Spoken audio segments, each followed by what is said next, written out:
नमस्कार। अर्थ debate with साहिल की अपनी देख रहे हैं आप सब। बात करेंगे कश्मीर को लेकर, टारगेट किलिंग को लेकर। जम्मू कश्मीर में एक बार फिर आतंकवाद ने मासूमों को निशाना बनाया है। दक्षिण कश्मीर में हालिया हमलों में प्रवासी मजदूरों की हत्या और उससे पहले एक पुलिसकर्मी की टारगेट किलिंग ने सुरक्षा व्यवस्था को लेकर गंभीर सवाल खड़े कर दिए हैं। अमरनाथ यात्रा जारी है, स्वतंत्रता दिवस नजदीक है और ऐसे समय में आतंकियों की बदलती रणनीति पर सुरक्षा एजेंसियां हाई अलर्ट पर हैं। घाटी में बड़े हमलों की जगह अब चुनिंदा लोगों को निशाना बनाकर डर का माहौल बनाने की कोशिश की जा रही है। सुरक्षा बलों ने सर्च ऑपरेशन तेज कर दिए हैं, संवेदनशील इलाकों में नाकेबंदी बढ़ा दी गई है और हर गतिविधि पर पैनी नजर रखी जा रही है।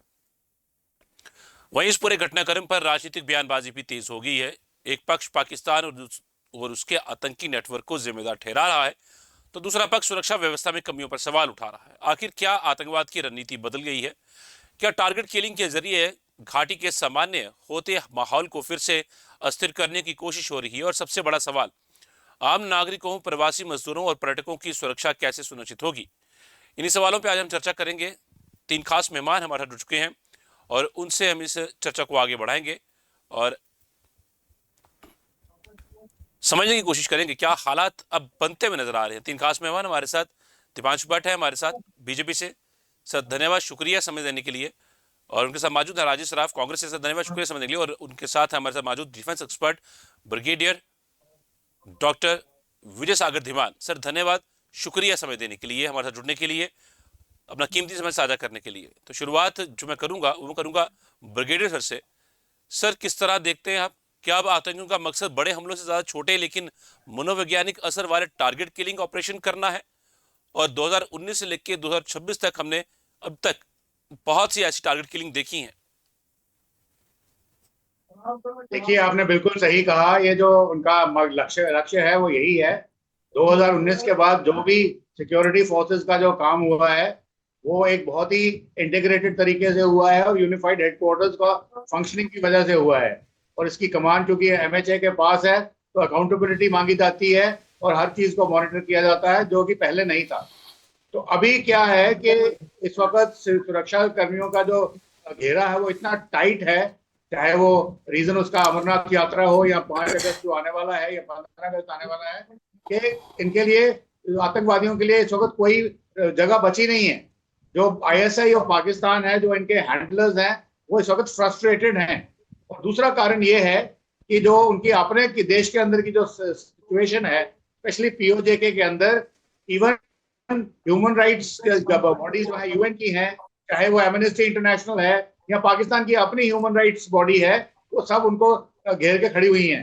प्लस जो उनकी सिचुएशन है बाकी प्रोविंसेस में वो भी अच्छी नहीं है। तो अभी उनके पास एक तरीका था कि एक गोल था, किसी तरीके से इसको रिवाइव किया जाए। परंतु जो सुरक्षा एजेंसीज की जो इस वक्त विश्वसनीयता है या उनकी जो कारगारिता है वो इतनी जबरदस्त है कि वहां एक परिंदा भी पर नहीं मार सकता। फिर भी ये हुआ है। ये उन्होंने कैसे किया है? ये चेंज ऑफ स्ट्रैटेजी जो थी, पहली स्ट्रैटेजी जो थी टारगेटिंग किलिंग, जो माइग्रेंट लेबर्स को करके करी, और दूसरी वाली जो थी, जो उन्होंने रिहैबिलिटेशन पॉलिसी शुरू की थी 3 साल पहले। और ये पॉलिसी ये है कि जम्मू कश्मीर के अंदर बहुत सारे लोगों के रिश्तेदार हैं पीओजेके के अंदर या पाकिस्तान के अंदर, वहां शादियां उनको होती हैं। तो उन लोगों को जिनका कोई रिकॉर्ड नहीं है, उनको लीगल तरीके से बोला गया वीजा लेकर के आप इंडिया में जाइए, वहां बैठिए और पूरी रेकी करिए और सोसाइटी में घुल मिल जाइए, ताकि किसी को कोई शक ना हो। आप उसी वक्त उठेंगे जब हम आपको बताएंगे। वो अभी टाइम था, तो ओजीडब्ल्यूज को पकड़ने का कोई तरीका नहीं था। तो ये ओजीडब्ल्यूज जो आगे, और जो तीसरी उन्होंने स्ट्रैटेजी इस्तेमाल करी है कि हाई वैल्यू टारगेट को छोड़िए, एक एक नॉन सस्पेक्ट टारगेट को लीजिए, जो एक ऐसी जगह पे हो जहां किसी को कोई शक शुबा ना हो, क्योंकि 100% चप्पे चप्पे पे सिक्योरिटी नहीं हो सकती और वहां पे प्रोफिलेक्टिव सिक्योरिटी ही हो सकती है। तो उसमें वो अगर एक आदमी आता है एक वेपन लेकर के किसी की पीठ में पॉइंट ब्लैंक रेंज पर गोली मार के वहां से वो निकलने में कामयाब हो जाता है, भीड़ भाड़ का फायदा उठा के वेपन को कहीं फेंक देता है या कोई दूसरा एज ए रिले वेपन लेकर के कहीं और गायब हो जाता है, तो अनलेस वहां पे सीसीटीवी कैमरा लगे हों, उसको पकड़ना बिल्कुल नामुमकिन है। तो उसकी वजह से ये जो 2 इंसिडेंट्स हुए हैं, उसकी वजह से वो सक्सेसफुल हुए हैं। परंतु मैं आपको ये यकीन दिला दूं कि सुरक्षा बलों की तरफ से पूरी की पूरी धरपकड़ की जो ऑपरेशन है वो जारी है, और आई एम श्योर वो लोग पकड़े जाएंगे वेरी सून। और इस चीज को भी, मिनट्स को भी दबा लिया जाएगा। और उनका जो लक्ष्य है कि एक दहशत पैदा करनी अमरनाथ यात्रियों के लिए, या एक इंटरनेशनल लेवल पे इस समय ऐसा कार्रवाई करके एक इंटरनेशनल हेडलाइन लेना, वो सब उसमें विफल हो जाएंगे। जी ठीक है सर, मैं करता हूँ रुख दोबारा आपका। मैं रुक करूंगा दानिश पर्ची का। सर, बीजेपी लगातार कहती है कि आतंकवाद अपनी अंतिम सांसें गिन रहा है, लेकिन 2026 में फिर टारगेट किलिंग की घटनाएं सामने आई। क्या आतंकियों ने अपनी रणनीति बदलकर नई चुनौती खड़ी कर दी है सर? नहीं, देखिए, इसमें समझने वाली बात यह है कि जो अभी पाकिस्तान ऑक्युपाइड जम्मू कश्मीर में हालात बने हुए हैं, उस सब से अटेंशन को डाइवर्ट करने के लिए यहाँ पर ये पाकिस्तान और आईएसआई की एक फ्रस्ट्रेशन आप कह सकते हैं। और कहीं ना कहीं उनको ये भी फ्रस्ट्रेशन है जो जम्मू कश्मीर में बदले हुए हालात है, जो अमन है, वो कहीं ना कहीं उसको नुकसान पहुंचाना चाहते हैं। वो दिखाना चाहते हैं इंटरनेशनल कम्युनिटी में कि कहीं ना कहीं यहाँ भी कुछ ऐसा है, जबकि ऐसा कुछ भी नहीं है। यहाँ पुरअमन हालात है 2019 के बाद। और जो यहाँ उनके सिंपथाइजर्स है, जहां पर आज डॉक्टर फारूक अब्दुल्ला साहब ने भी बात की, उनने कहा कि हमें मालूम नहीं है किसने किया है। उनको शर्म आनी चाहिए ऐसी बात करते हुए। मैं उनसे भी कहना चाहता हूं, ये वही लोग हैं डॉक्टर फारूक अब्दुल्ला साहब जो जिनकी मेर्सी पर, जिनके भरोसे पर आप हमें छोड़ के गए थे 1990 में, जब आप यहां से चले गए थे भगोड़ा बनकर। यहाँ के कश्मीरी मुसलमानों और हिंदुओं को यहां पर छोड़ दिया था आपने, और आप यहां से भाग गए थे। ये वही पाकिस्तान है जिसने यहाँ पर टेररिज्म स्पॉन्सर किया है हमेशा। और कहीं ना कहीं जो उसमें डिक्लाइन हमने देखा 2019 के बाद, और जो ये टेरर रिलेटेड इंसिडेंट्स भी है, इनमें भी हमने काफी हद तक एक डिक्लाइन देखा। उसको कहीं ना कहीं रिवाइव करने की एक साजिश रची जा रही है, उसमें हम इनको कामयाब नहीं होने देंगे। आपने देखा कि किस तरीके से हाल ही में एक चिट्ठी भी लिखी गई जिसमें दोनों मुल्कों के प्राइम मिनिस्टर्स को अपील की गई, इन लोगों ने जो सिंपैथाइजर्स है पाकिस्तान के, कि हमें डायलॉग करना चाहिए। किन से बात करनी चाहिए, किन के साथ डायलॉग करना चाहिए? क्या उसी पाकिस्तान से बात करें जो यहाँ निहत्थे लोगों पर गोलियां चलवाता है, जो यहाँ आम लोगों के खून बहाता है, जो कश्मीरियों को और हिंदुस्तान के नागरिकों को रोज मारता है? आप चाहते हैं हम उनसे बात करें? मैं उन तमाम लोगों से आज कहना चाहता हूं जिन्होंने पीछे वो चिट्ठी लिखी थी, आज जरा लिखिए पाकिस्तान के प्राइम मिनिस्टर को कि ये खून खराबा वो बंद करे। आज उनकी जबानों पर ताले क्यों लगे हुए हैं? बिल्कुल सर, काफी अहम बातें रखी हैं आपने, और होना भी चाहिए ऐसा। मैं रुक करता हूँ राजीव साहब सर का। सर, जम्मू कश्मीर सरकार लगातार कहती है कि हालात सामान्य हो रहे हैं, लेकिन पिछले एक सप्ताह में पहले पुलिसकर्मी और फिर 2 प्रवासी मजदूरों की हत्या ने इस दावे पर सवाल खड़े कर दिए हैं। आखिर आम लोगों में भरोसा कैसे कायम होगा? और नेशनल कॉन्फ्रेंस से भी फारूक साहब ने भी ये कहा है कि जब स्टेटहुड की बात आती है तो कुछ ना कुछ हो जाता है। धन्यवाद साहिल जी। पहले तो मैं इस बात खेद व्यक्त करूंगा, अफसोस करूंगा जो हमारे 2 प्रवासी और एक सुरक्षा कर्मी पिछले दिनों में मारे गए, तो उनके लिए मेरी ये बड़ा दुख है और अफसोस मेरे को है कि वो बेचारे बेकसूर मारे गए। अब मैं बात करता हूं कि दावों की। आप अगर पिछली सरकारों पिछले देखो, जबकि अमरनाथ यात्रा है, हर साल अमरनाथ यात्रा होती है और 15 अगस्त भी इसके पास आसपास होता है, और इनकी दहशत गर्दों का ये एक टारगेट होता है कि इन दिनों के बीच में हम यात्रा खराब करें, क्योंकि पूरे हिंदुस्तान से श्रद्धालु आ रहे होते हैं और उनकी एक होती है। तो गवर्नमेंट को इसका संज्ञान लेते हुए इस चीज को देखना चाहिए कि भाई इन दिनों में बहुत फोकस होता है और हमें करना, जबकि श्रीनगर में चप्पा चप्पा में आर्मी है, चप्पे चप्पे में सिक्योरिटी फोर्सेस है। और अभी आपने देखा कि हर साल कभी क्या वो दवाई वाले बिंदरू जी का हुआ, कभी कृष्णा डाबे वाले जी का हुआ, कभी वो नवीन निश्चल जी का हुआ जो गोल्ड स्मिथ थे। इस तरह की किलिंग है, कहीं मतलब हर साल कुछ ना कुछ इन्हीं दिनों में चलता रहता है। तो इनको संज्ञान लेना चाहिए, इनके पास अपना सिस्टम है, अपनी इनकी इतनी सिक्योरिटी। अभी जम्मू में देखो, एक एक गाड़ी चेक होती है, एक एक सब कुछ होता है, उसके बाद भी ये लोग कहां से आ जाते हैं, ये मेरी समझ से बाहर है। ठीक है सर, मैं करता हूँ रुक दोबारा आपका। मैं रुक करूंगा ब्रिगेडियर डॉक्टर विजय सागर धीमान सर का। सर, क्या ऐसी घटनाओं का उद्देश्य घाटी में सामान्य स्थिति और पर्यटन को नुकसान पहुंचाना रहता है? और क्या स्थानीय सहायता नेटवर्क के बिना इस तरह की जो टारगेट किलिंग है वो संभव है? हालांकि अभी OGW को भी बहुत से थे जो उनको डिटेन किया गया था, जिनसे पूछताछ भी की गई थी, पर उन सबके बीच में भी ये चीज होना, और जिस तरह मैं पहले भी बात रखी कि सुरक्षा हर जगह पे नहीं दी जा सकती, पर इसका हल क्या हो सकता है सर? कीमती जानें जाती हैं। देखिए, सबसे पहले तो मैं आपको ये बताऊं कि जब भी कोई भी युद्ध होता है या लड़ाई होती है, उसमें इनिशिएटिव जो होता है वो हमेशा अटैकर के पास होता है। कोई भी आदमी जो है डिफेंसिव को 100% फूल प्रूफ सील नहीं कर सकता, और यहाँ पे भी यही हुआ है। जब हमारी तरफ से 2019 के बाद जब यहाँ पे कारगर चीजें होनी शुरू हुई, सिक्योरिटी फोर्सेस थी, तो उन्होंने अपनी स्ट्रैटेजीज बदलनी शुरू कर दी। तो ये बदली हुई स्ट्रैटेजी है। अब आप बात कर रहे हैं इन दो किलिंग्स की जो अभी हुई हैं, ये कुलगांव में हुई हैं, जो बिल्कुल अपने मुगल रोड के नीचे आता है, और ये पहलगाम की जो यात्रा चल रही है उससे काफी दूर है। मैंने पहले भी बोला कि हर चप्पे चप्पे पे सिक्योरिटी इम्पॉसिबल है। ये सिर्फ प्रोफिलेक्टिव सिक्योरिटी की जा सकती है।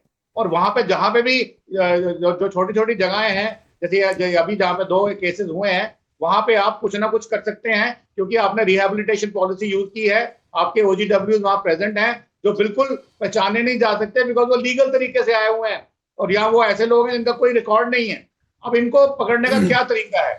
इसको एक ही तरीका, जैसे आपने देखा होगा NIA जो है, SIA जो है, पिछले 6 महीने से देखा होगा, जगह जगह बुलडोजर चल रहे हैं, लोगों को डिटेन किया जा रहा है, पर वो यही बार बार पॉलिटिकल पार्टीज बोलती है कि उनको प्रताड़ित किया जा रहा है। ऐसा नहीं है। अगर एक आदमी शक के घेरे में आता है तो उससे पूछताछ होती है, ये नॉर्मल प्रोसीजर है, उनको पुलिस स्टेशन में बुलाया जाता है। परंतु ये जरूर है कि पुलिस स्टेशन में बुलाए जाने के बाद जब उनसे पूछताछ होती है, वो एज ए डेटरेंट इफेक्ट जरूर क्रिएट करता है।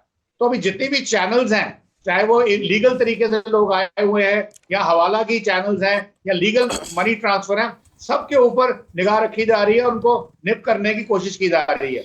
और ये बहुत लोगों को जो बुलाया जाता है वो थोड़ा सा डेटरेंट होता है, तो ये उनकी जो नई स्ट्रैटेजी बनी थी उसको काउंटर करने में थोड़ा समय लगेगा।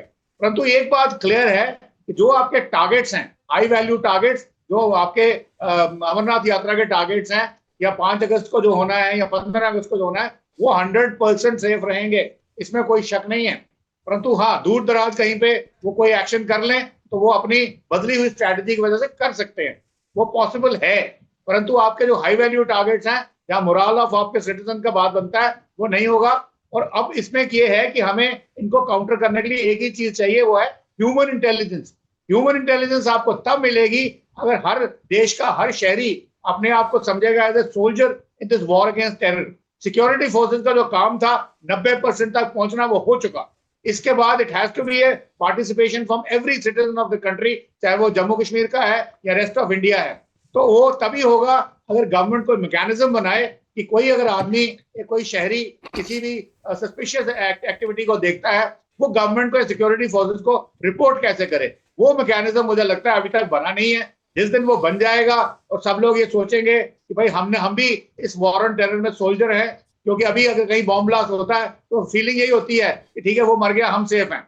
ये मालूम नहीं कल को ये आपके साथ भी हो सकता है। और अगर आपकी एक फिल्म आपने देखी हो, जॉली LLB 2 शायद, उसमें यही डायलॉग आता है, जो बहुत ही संजीदा डायलॉग है और बहुत ही प्रैक्टिकल चीज है, कि अगर आज आपने परवाह नहीं करी तो कल ये हादसा आपके साथ हो सकता है, आपके परिजनों के साथ हो सकता है, आपके परिसर में हो सकता है। इसलिए बेटर यही है कि आप भी एक्टिवेट रहिए। इसको अगर कोई किसी को ऐसी उल्टी सीधी चीज देखते हैं, उसको पकड़ाइए। तो उसके लिए पुलिस रिफॉर्म्स की जरूरत है, एक तंत्र बनाने की जरूरत है, जो शायद सरकार को अभी इमीडिएटली इसको लोकेट करना चाहिए। जी बिल्कुल, काफी अहम बातें रखी हैं सर आपने। मैं दानिश भट जी का रुख करना चाहूंगा। सर, जावेद अहमद राणा साहब जो मंत्री हैं, उनका भी एक बयान सामने आया है, तो उसको आप किस तरीके से देख रहे हैं? कि उन्होंने कहा है कि इस किलिंग पर कंडेम तो किया है, और साथ ही साथ उन्होंने ये भी कहा है कि पाकिस्तान से बातचीत होनी चाहिए। देखिए, मैं वही बात आपसे इससे पहले भी कर रहा था। हमारी जो पॉलिसी है भारतीय जनता पार्टी की और सरकार की, वो काफी क्लियर है कि बातचीत और खून खराबा एक साथ नहीं हो सकते। जब तक पाकिस्तान टेररिज्म को एज स्टेट पॉलिसी शन नहीं करेगा, तब तक उनके साथ कोई बात नहीं होगी। हम डायलॉग के अगेंस्ट नहीं है। हाँ, बात होगी तो बात पाकिस्तान ऑक्युपाइड जम्मू कश्मीर की होगी, जो वहां ज्यादतियां हो रही है, जो एट्रोसिटीज वहां इस टाइम पाकिस्तान की आर्मी कमिट कर रही है वहां के आम नागरिकों के साथ, जहां पर दिन दहाड़े उन पर गोलियां चलाई जा रही है, वहां के निहत्थे लोगों को मारा जा रहा है। बात होगी तो उसके बारे में होगी, और किसी बारे में बात उनसे नहीं की जाएगी। जहां तक सवाल है, मैं यहाँ पर ये बात करना रखना चाहता हूं कि कहीं ना कहीं हम सब ये जानते हैं, यहाँ ब्रिगेडियर साहब भी बैठे हैं, वो भी इस बात को बखूबी जानते हैं कि पाकिस्तान ने राइट सिंस 1947 उन्होंने यहाँ पे इन्वेस्ट किया है, और उनको आज फ्रस्ट्रेशन है to see that all investment going down the drains. उनकी सारी वो इन्वेस्टमेंट जाया हो गई है इतने सालों की, क्योंकि कश्मीरियों ने अमन को गले लगा लिया है। ये इंसिडेंट्स आइसोलेटेड इंसिडेंट्स है जहां पर हम 2019 से पहले देखते थे कि बार बार वीकली टेरर अटैक्स की न्यूज आती थी, डेली टेरर अटैक्स की न्यूज आती थी। आज हमें ऐसी टेरर इंसिडेंट्स की रिपोर्ट साल में एक बार या दो बार आती है। कहीं ना कहीं जो ग्राफ है वो ऑलरेडी बहुत नीचे चला गया है, क्योंकि लोग जो है जम्मू कश्मीर के, खास करके कश्मीर के और घाटी के, उन्होंने पीस के जो बेनिफिट्स हैं उन्हें रीप किए हैं, उन्होंने पीस के बेनिफिट्स देखे हैं। वो आज देख रहे हैं कि किस तरीके से उनका कारोबार बढ़ रहा है, वो देख रहे हैं कि किस तरीके आज उनके बच्चे पूरे साल स्कूल जाते हैं, और कहीं ना कहीं उनका उसका जो फायदा है वो लोगों ने उठाया है। यहाँ के लोग कभी उनको, पाकिस्तान को और ISI को उनकी साजिशों में कामयाब नहीं होने देंगे। जहां तक बात की ब्रिगेडियर साहब ने कि लोगों को अपना रोल अदा करने की जरूरत है, मैं मानता हूं कि जो आज यहाँ पर बेहतरी आई है वो सिक्योरिटी फोर्सेस की वजह से आई है और लोगों की कोऑपरेशन की वजह से आई है। मैं यकीन दिलाना चाहता हूं लोगों को कि जो पाकिस्तान का एजेंडा है, जो उनका प्लान है, हम उनको कतई उसमें कामयाब होने नहीं देंगे। ठीक है सर, मैं करता हूँ रुख आपका दोबारा से, मैं रुख करता हूँ राजीव सराफ सर का। सर, जावेद अहमद रैना साहब जो कह रहे हैं बात, तो उससे आप कितना सहमत हैं? पाकिस्तान से बातचीत, और उसके साथ मीरवाइज उमर फारूक ने भी बात साफ कही आज कि इस्लाम में इस चीज की कतई कहीं पे भी जगह नहीं है, और इस तरह का जो कृत्य किया गया है और ये अमानवीय है, ये आज कहा गया है मीरवाइज उमर फारूक द्वारा भी। साहिल जी, बात ये ब्रिगेडियर साहब ने अभी कहा कि ये कुलगाम में हुआ इंसिडेंट, और ये कहीं अमरनाथ यात्रा को दूर दूर तक टच नहीं करता। पर मेरा ये मानना है कि जब नेशनल न्यूज चैनल पे होता है कि कश्मीर में हमला हुआ, आतंकवादियों ने 2 लोगों को मार दिया, या बम ब्लास्ट हुआ, या कुछ हुआ, तो वहां के लोग नहीं समझ पाते। उनके लिए कश्मीर एक ही है, उनके लिए कुलगाम और पहलगाम और कहीं का भी कोई मैटर नहीं करता। दूसरा, मेरे भाई दानी जी ने कहा कि कश्मीर के लोग आज अवाम मतलब अमन को चाहते हैं, लेकिन कश्मीरी हमेशा से अमन के साथ था। 1947 से लेकर आज तक अगर पास हिस्ट्री देखें दानी भाई, कि कश्मीरी हमेशा अमन ही चाहता था। ठीक है, कुछ लोग ऐसे अनासिर आ गए जिन्होंने उनकी इमेज को खराब करने की कोशिश की। जहां तक मेरा खुद का एक्सपीरियंस है, कश्मीरी जो था अमन पसंद था। मैं साहिल जी एक बात ऐड करूं, पूरे आप 47 से देख लो 90 तक, सिर्फ 87 में एक चाकू मारा गया था, कश्मीरी पंडित को, तिक्कू था शायद नाम, और सीएम फारूक अब्दुल्ला जी उसके घर अफसोस करने गए थे। मतलब कश्मीर में पहला एक ऐसा कांड था जिसमें चाकू मारा गया था, गोली और उसकी बारूद की बात ही नहीं थी। तो मेरा ये कहना, बाकी आप जावेद राणा जी की बात पे आता हूं, ये उनकी पार्टी का बयान है, मैं उसमें कोई टिप्पणी नहीं करूंगा। सर, आप भी तो पार्टी के साथ ही हैं। नहीं, देखिए, मेरा नहीं है, हमारी कांग्रेस का ऐसा बयान नहीं है सर। मैं ये एनसी का ही प्रवक्ता बता सकता है, बट हम उनकी इंडिया ब्लॉक की वजह से हम उनके साथ हैं, अदरवाइज हम सरकार में नहीं है। और जावेद राणा जी का अपना बयान है या पार्टी का बयान है, वो तो वही क्लेरिफाई करेंगे। ठीक है सर, पर आप तो साथ में हैं, सरकार में, आप सिर्फ नहीं, हम सपोर्ट में हैं सर, सरकार में नहीं है, हमारे पास तो कोई मिनिस्ट्री नहीं सरकार की सपोर्ट तो है ना आपको? नहीं, तो मिनिस्ट्री उसका तो अपना अपने ही बयान है, नहीं है, हम साहिल जी हमसे पूछ के थोड़ी बयान दिया है। हमारा जब कांग्रेस का कोई बयान आएगा उसके लिए मैं जिम्मेदार हूं। मैं एनसी के बयान के लिए, नेशनल कॉन्फ्रेंस के बयान के लिए कोई जिम्मेवारी नहीं लेता। ठीक है सर, मैं रुक करता हूँ डॉक्टर विजय सागर दीवान सर का।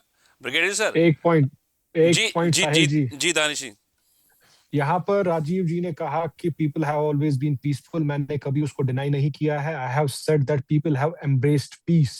जो पीस हमने यहाँ पे एस्टैब्लिश किया है भारतीय जनता पार्टी ने 2019 के बाद, I have never said that people were not. एक मिनट राजीव जी, मुझे अपनी बात रखनी सर, मैं देता हूं समय आपको। नहीं था 1990 हो, 2008 हो, 2010 हो, 2016 हो, जो स्ट्रीट पर किलिंग्स होती थी, जो वायलेंस होती थी, जो हड़ताल होते थे, वहां पर पीछे जो लोग थे, जो परपेट्रेटर्स थे, जो लोगों को भड़काने वाले थे, आप आज उस सब पे पर्दा करना चाहते हैं इस बात से कि हमेशा पीस था। हमेशा पीस नहीं था। अगर अमन जम्मू कश्मीर में लौटा है तो वो 2019 के बाद लौटा है। आज यहाँ हड़तालें नहीं होती, आज हुर्रियत के कैलेंडर नहीं आते, आज यहाँ पर हमारे बच्चे सड़कों पर मारे नहीं जाते, आज सिक्योरिटी फोर्सेस पर पत्थर नहीं चलते। तो आप ये बात नहीं कह सकते कि हमेशा पीस रहा है। आपकी सरकारें यहाँ पे रही है और आपकी सरकारों के दौरान ऐसी चीजें यहाँ पर। मेरी बात को ध्यान से सुनिए। मैंने कहा कश्मीर के लोग, पीपल्स ऑफ कश्मीर हमेशा पीसफुल थे, वो अमन चाहते थे और हम हमेशा अमन के साथ ही थे। राजीव जी, कश्मीरियों में ही वो भी लोग थे जो लोगों को भड़काते थे। डॉक्टर फारूक अब्दुल्ला भी उनमें से एक इंसान है जो लोगों को मैं नहीं कहता रहा, लेकिन मैं ये कह रहा हूं जिनको आप अभी डिफेंड कर रहे थे, जिनको आप कह रहे थे कि वो किसी पंडित के घर चले गए, मगर वही डॉक्टर फारूक अब्दुल्ला है। जब यहाँ से कश्मीरी पंडितों को भगाया गया, वो यहाँ से चले गए, वो भगोड़े हो गए और यहाँ पे सरकार छोड़ के चले गए। पहले माइग्रेंट हुए, वो तो पहले कह रहा हूँ, मैं तो वही कह रहा हूँ, वो भगोड़े हैं। मैं तो वही कह रहा हूँ, डॉक्टर फारूक अब्दुल्ला एक भगोड़े हैं। उन्होंने कौम को, उन्हें कश्मीरियों को, जम्मू कश्मीर के लोगों को पाकिस्तान के टेररिस्ट के हवाले किया और यहां से चले गए। वो तो सिक्योरिटी फोर्सेस ने कश्मीरियों के साथ मिलकर लड़ा है, उनके साथ। डॉक्टर फारूक अब्दुल्ला तो लंदन चले गए। मैं वही कह रहा हूँ, 90 से ही सिक्योरिटी फोर्सेस इनके साथ, कश्मीरियों के साथ, उनके साथ, चाहे वो राजेश पायलट जी थे या कोई कांग्रेस की सरकार थी या डिफरेंट सरकार थी, कोई भी वाजपेयी जी की भी आई। कांग्रेस की सरकार को आप कोई, अरे सुन भी लीजिए कांग्रेस ना, की सरकार को आपने बस वही एजेंडा सुनते नहीं हो। आप कांग्रेस की सरकार को ट्राई जरूर दे सकते हैं टेररिज्म के बढ़ावे के लिए। यहाँ पर टेररिज्म के जन्म के लिए इलेक्शंस रिग कांग्रेस ने किए, नेशनल कॉन्फ्रेंस और मुफ्ती सईद के साथ मिलकर, और उसने जन्म दिया, यहाँ पर गुस्से को बढ़ावा दिया। आज आप मुफ्ती साहब के बारे में बोल रहे हो, रिग कब किया? मुफ्ती साहब के साथ सरकार में भी पीछे थे, कांग्रेस में आपके साथ थे, तब कोई बयान आया मुफ्ती साहब के साथ सरकार थी, महबूबा जी के साथ सरकार थी, वो तो आपका कोई बयान नहीं आया। जब आपके साथ कोई सरकार में होता है वो देशभक्त होता है, वो देशभक्त होता है, और जब वो आपके साथ साइड मार लेता है, राजीव जी, आपको भूलना नहीं चाहिए कि भारतीय जनता पार्टी ने उस सरकार पर लात मारी है और उस सरकार से बाहर हुआ है। 3 साल तक रहे, जब उसने सरकार कब छोड़ी है? आप तो इमरजेंसियां लगाकर सरकारें करने वाले हैं। ऐसा नहीं है, जब तक आपका चल रहा था। आपको तो श्रीनगर और कुलगाम में फर्क नहीं पता, आप कश्मीर में क्या बात करेंगे? अरे सुनिए, हमें सब पता है, हम वहीं के, आपको कुलगाम और श्रीनगर में फर्क नहीं पता है। मैं वहीं की पैदाइश हूँ, मुझे सब पता है। करिए, कुलगाम और श्रीनगर में फर्क समझिए, फिर कश्मीर में बात करिए। अरे सुनिए, मैं वहीं की पैदाइश हूँ, डिफेंड करने की कोशिश करिए। मेरा नाम आपको पूरा नहीं पता, मेरा नाम राजीव कोल सराफ है, मैं वहीं का पैदा हूँ। मैं कश्मीर में ही पैदा हुआ हूँ। आपको सबसे पहले सवाल उठाना चाहिए डॉक्टर फारूक अब्दुल्ला पे। सुनिए मेरी बात, जब आपके भाइयों को और हमारी बहनों और भाइयों को यहाँ से निकाला गया, सुनिए ना, तब आप भी तो उसमें थे। चलिए सुन लीजिए बात, नहीं सुनिए, सुन लीजिए। के साथ सरकार में थे तो बुरहान वानी जी के घर इनका डिप्टी सीएम गए, निर्मल सिंह जी गए थे कि नहीं गए थे? ये बताइए मुझे, ये बताएंगे? बुरहान वानी के घर क्या ख्वाब देख रहे हैं आप? कहाँ पर गए थे? आप रिकॉर्ड किसने कहा? मैं कह रहा हूँ, करते हैं आप, आपका डिप्टी सीएम गया था, क्या बात कर रहे करते हैं आप? आज आप जाके रिकॉर्ड तो चेक कीजिए, फिर बात करिए। आप शायद ख्वाब देख रहे थे तब। अरे छोड़िए, सबको पता है, सबको पता है। लगता है ये कांग्रेस की सरकार है जो नहीं, आपकी सरकार है, मिलिटेंसी को बढ़ावा, टेररिज्म को बढ़ावा दे रही थी और सेपरेटिज्म को बढ़ावा दे रही थी। आप करते हैं, आप एक सिलेबस से बाहर तो जाओगे नहीं, तो मैं उससे बात नहीं करूंगा। मैं बात ये कर रहा हूँ, टाइम टू टाइम जो भी गवर्नमेंट सेंटर में रही, सिक्योरिटी फोर्सेस के रोल रहे, सबने इसको इस लेवल पे लाया है। कोई एक का कमाल नहीं होता, कोई चीज 10 साल पहले शुरू होती, 20 साल होती, एक टाइम पे बढ़ावा दिया है। इसको खत्म करने वाली भारतीय जनता पार्टी है। आप बताओ, कश्मीरी पंडितों की वापसी के लिए आपने क्या किया? कश्मीरी पंडितों की वापसी के लिए 2014 से कश्मीरी पंडितों की वापसी के लिए, उनकी बहाली के लिए अमन कायम कर रहे हैं, जिसमें अमन तो छोड़िए ना, नौकरी इंडिया अलायंस का, नौकरी की इंडिया अलायंस का हिस्सा है, जो उसमें बाधा बन रहे हैं। आप ये बताइए, हम अमन कायम कर रहे हैं 2019 के बाद, जो हम यहाँ पर अमन कायम कर रहे हैं, जिसकी वजह से कश्मीरी, मैं कह रहा हूँ 14 से आज करते हैं जनाब, 12 साल हो गए। जिन चीजों को बहाली के लिए आपने क्या किया? आप चाहते हैं 6 साल में ठीक करें। 10 पॉइंट बताइए, कश्मीरी पंडितों की बहाली के लिए आपने क्या? मैं वही, आप सुन तो लीजिए, जिन चीजों को 60 डिकेड से खराब किया गया, जिस टेररिज्म को यहाँ 3 डिकेड से ज्यादा तक टिकने दिया गया, हम उसको खत्म कर रहे हैं, हम अमन कायम कर रहे हैं, और अमन कायम करने में हम बहुत हद तक कामयाब भी हुए हैं। हमने देखा कि किस तरीके से वायलेंस कम हुई है। जब अमन कायम होगा तो तभी कश्मीरी पंडित्स वापस लौट पाएंगे। और अगर उस अमन में कोई बाधा बन रहा है तो वो आपकी कांग्रेस है और आपके अलायंस पार्टनर है जो नेशनल कॉन्फ्रेंस है।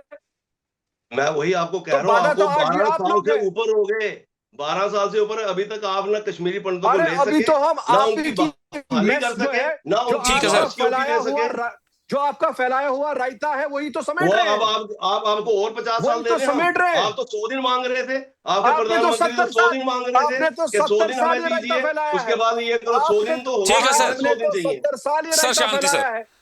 सर मैं दोबारा रुक करता हूं आपका, मैं ब्रिगेडियर सर का रुक करना चाहूंगा, मैं दोबारा रुक करता हूं आप दोनों का।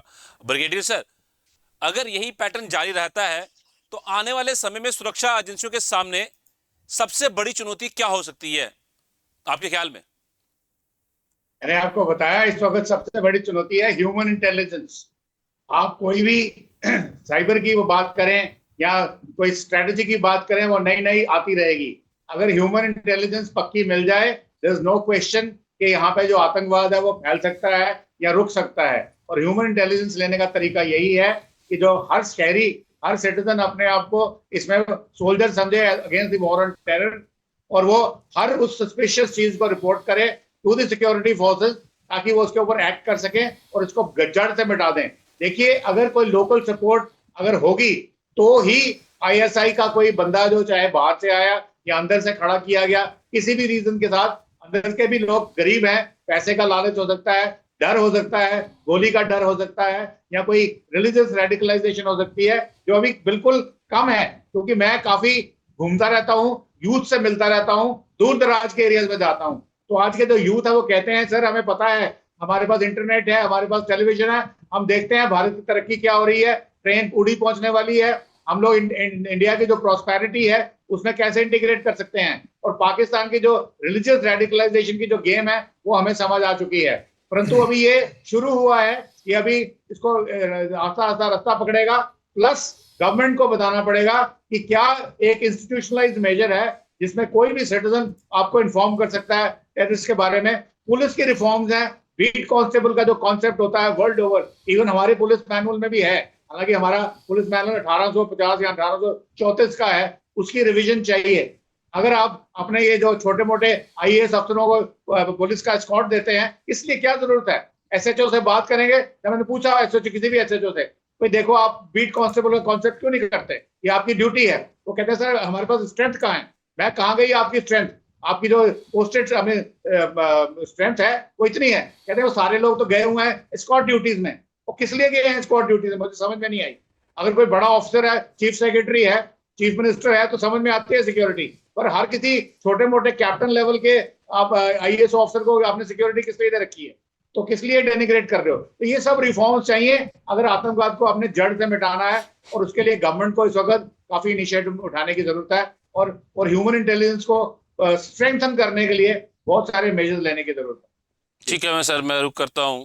दानिश पर्सिका सर, बहुत से स्टेप उठाने की जरूरत है गवर्नमेंट को दोनों स्तर पर, चाहे जम्मू कश्मीर गवर्नमेंट की बात करें या चाहे सेंट्रल गवर्नमेंट की बात करें। तो इस चीज को आप किस तरह से देखते हैं? क्या आपको लगता है कि आतंकवाद के खिलाफ मौजूदा रणनीति की जो समीक्षा वो होनी चाहिए और नई सोच अपनाने की जरूरत है, सुरक्षा सोच, नई सुरक्षा? जी मैं आपको यकीन दिला सकता हूं कि जो ऑनरेबल एलजी साहब है और जो हमारी बहुत ही कॉम्पिटेंट यहाँ की फोर्सेस है, वो इसमें बखूबी देख रहे हैं। जो मेजर साहब ने भी यहाँ पर अपनी सजेशंस दी है वो जरूर सुन रहे होंगे, और कहीं ना कहीं जो चेंजेस करने की जरूरत है, जो और हमें कहीं ना कहीं सतर्क रहने की जरूरत है, तो वो कहीं ना कहीं उस सब में देख रहे होंगे, जरूर देख रहे होंगे।